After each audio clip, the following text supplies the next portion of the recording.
or the sparks will come and burn your clothes. This is the reality. We have to choose our companions well. So we should choose those who remind us of Allah. This will help to remove these thoughts from our minds. We should read more of the Quran, the book of Allah. But again, how are we reading the Quran? If we are just parroting it, we have memorized or learned how to read the Arabic text, but we don't know what it means. For us to sit day in, day out, just reciting the Arabic text, not knowing what it means, this is not going to help us. What will help us is to read the meaning. So you have translations of the Quran in Urdu, in other languages, in English, etc. Then it's better for us, if we do not understand the Arabic, that we should read that translation to get the meaning, to absorb, to get the benefit.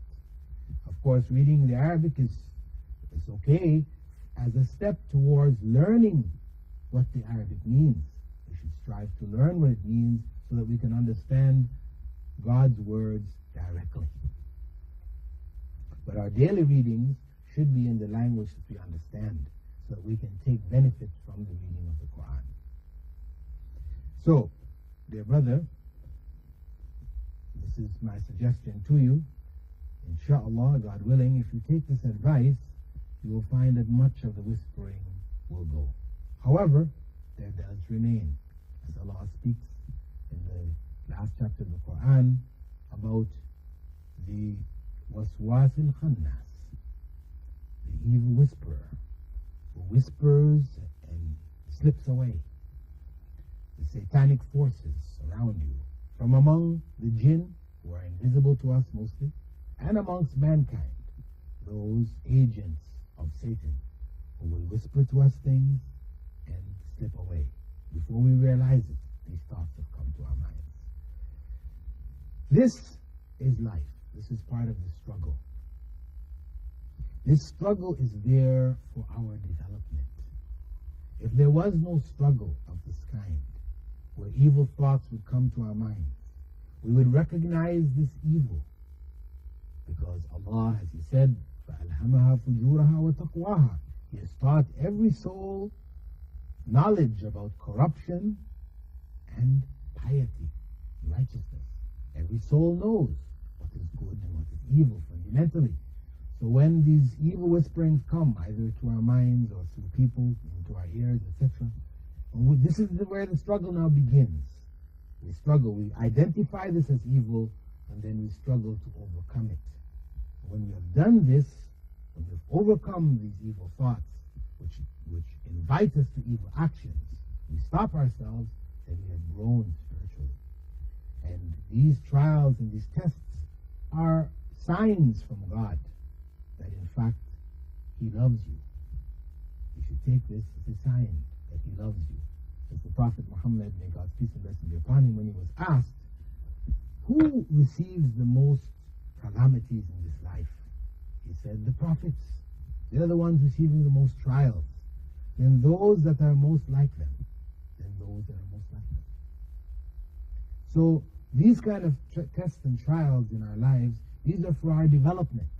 The closer we are to God, the closer we are to the path of righteousness, the more we're going to find. So finding these difficulties, we should not despair about it, but realize that this is an opportunity for us to grow spiritually. We need to take that opportunity and progress. So, dear viewer, my summing up of the advice for you with these thoughts is first and foremost not to despair. You're not held to account for what you think. As long as you don't convey the evil to others in the sense of inviting others to it, or acting upon it yourself in one way or another, doing the evil that has been suggested in these thoughts. Secondly, you have to correct your environment. This is the struggle that we all have. We must try to keep our environment as Islamic as possible, as pleasing to God as possible. The more we're able to do that, the less we are burdened by these thoughts, etc. And the third stage, that of the thoughts which are beyond our control, we know that these remain as a part of the struggle of this life. The struggle for us to develop spiritually. overcoming the attractions to evil and choosing the good way, we grow spiritually. The next question comes from Qatif, Saudi Arabia. We have somebody by the name of Nazish Ashraf writes, saying, Dear Dr. Phillips, Assalamu alaikum. Many times I've been told that music is forbidden in Islam. However, this is a topic of much controversy because some people say it is and some people say it is not. I like to sing myself and listen to music, but whatever I sing or hear is not vulgar. Because sometimes a message is conveyed more clearly when it's put into music in the form of a song rather than just words.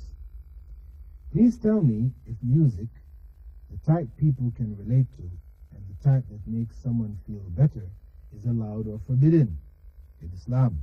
And if someone earns a living by singing songs that don't send any wrong messages, will that living be haram or halal, that is forbidden or permissible? May God bless you.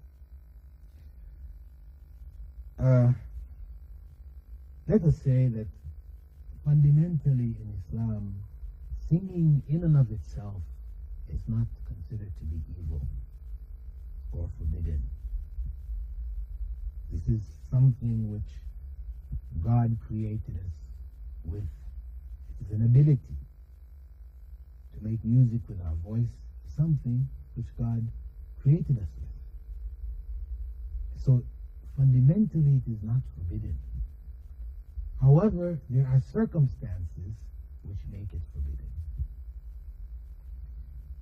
First and foremost, the Prophet, may God's peace and blessing be upon him, forbade wind and stringed instruments. This is a very clear hadith in Sahih al-Bukhari, one of the most authentic books of traditions of the Prophet Muhammad, may God's peace and blessing be upon him. It states very clearly there that one of the signs of the last day is that people would make permissible wind and stringed instruments. Meaning, not just the instruments, but what is produced by these instruments. As such, any song, any singing which is accompanied by these wind and stringed instruments becomes forbidden. Doesn't matter what the content is now. We're not dealing with the content, we're dealing with the circumstance in which the song is produced. If it's produced in one of wind and stringed instruments like guitars, saxophones, other types of wind, piano, wind and stringed instruments, this environment makes the song forbidden because it is a forbidden environment. You may question, well, why? Why are these wind and stringed instruments forbidden? And the music that they produce, it may be soothing to our souls. The reason why they've been forbidden is because they captivate the hearts. They have a power which will captivate the heart. We know it from experience. If you think back songs that you may have listened to 15 years ago as a child, they're still alive in your memory, in your mind, very sharp. But good things that you have read, maybe you have difficulty recalling them. But those songs are firmly entrenched in your heart. This is the nature of these instruments, that they have a way of captivating the heart. And we tend to depend on them because they affect our moods. Depending on the way the music is flowing, we may feel sad, or we may feel happy, we may feel glad, we may feel, these different emotions are triggered by the different strains of music.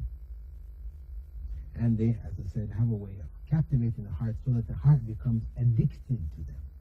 So when we become down, then the only way to get up, to feel better, is to listen to the song. This Islam does not want. It doesn't want this. It doesn't want our hearts to be addicted to anything but the remembrance of God. This is what the hearts may become addicted to and should become addicted to, the remembrance of God. That which will remind us of God. In other words, which will remind us of righteousness. So anything which will prevent us from depending on God.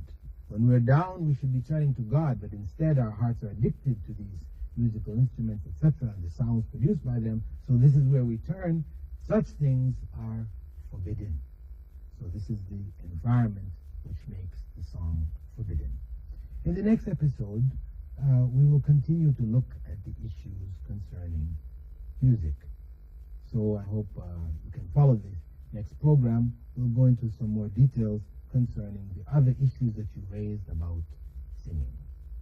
With that, dear viewers, I hope that the questions that we've looked at today have helped to clarify certain things for you, to bring certain things into focus from an Islamic point of view, and will help you in your daily life.